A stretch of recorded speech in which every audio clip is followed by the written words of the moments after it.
2022 সালে ঢাকা ভাঙা এক্সপ্রেসওয়ের মাদারীপুরের শিবচরের দত্তপাড়ায় নির্মাণ করা হয় 3 তলা বিশিষ্ট আধুনিক ইলিয়াস আহমেদ চৌধুরী ট্রমা সেন্টার। কিন্তু গত 3 বছর ধরে সেখানে ঝুলছে তালা। এতে সড়ক দুর্ঘটনায় আহতদের তাৎক্ষণিক চিকিৎসা দেওয়া সম্ভব হচ্ছে না।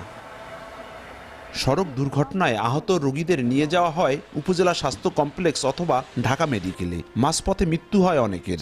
তাই জনস্বার্থে দ্রুত ট্রমা সেন্টারটি চালুর দাবি এলাকাবাসীর। অ্যাক্সিডেন্ট করছে, তখন আমরা দৌড়ে গেলাম যে এরা কোন জায়গা ভর্তি করবো। তাৎক্ষণিকভাবে যদি এইখানে হাসপাতালটা থাকতো তাহলে আমরা অন্তত তারা নিতে পারতাম, কিন্তু রোগীটা মারা গেল। আমাকে এটা ইমার্জেন্সি দরকার, হাসপাতাল না হলে আমরা চলতে পারি না। মাদকের আড্ডা হয়, আমরা চাই অতি দ্রুত এই হসপিটাল চালু হোক। পর্যাপ্ত জনবল না থাকায় আধুনিক ট্রমা সেন্টারটি চালু করা সম্ভব হচ্ছে না বলে জানান সিভিল সার্জন।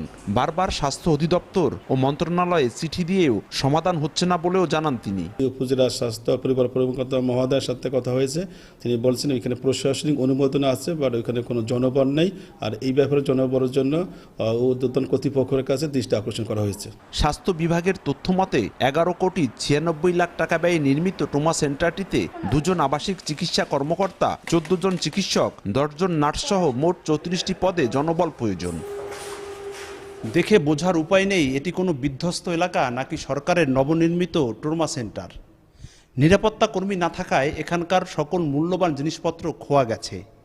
এটি দীর্ঘদিনও চালু না হওয়ায় ক্ষুব্ধ স্থানীয়দের পাশাপাশি দক্ষিণ অঞ্চলের যাত্রীরা। সঞ্জয় কর্মকার, অভিজিৎ, সময় সংবাদ, মাদারীপুর।